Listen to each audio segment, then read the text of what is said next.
तो दोस्तों हमारे जाल में ना अभी छोटी छोटी मछलियाँ फंसी है, मैं आप लोगों को दिखाता हूँ।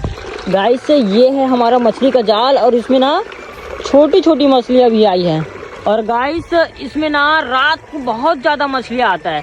और ये सब मछली कहाँ से आता है मैं आप लोगों को दिखाता हूँ। गाइस ये है, यहीं से आता है पूरा मछली। यहाँ इसके बाद छोटा सा नदी है, वहीं से पानी आता है और यहाँ से ना इस जाल में मछली आता है।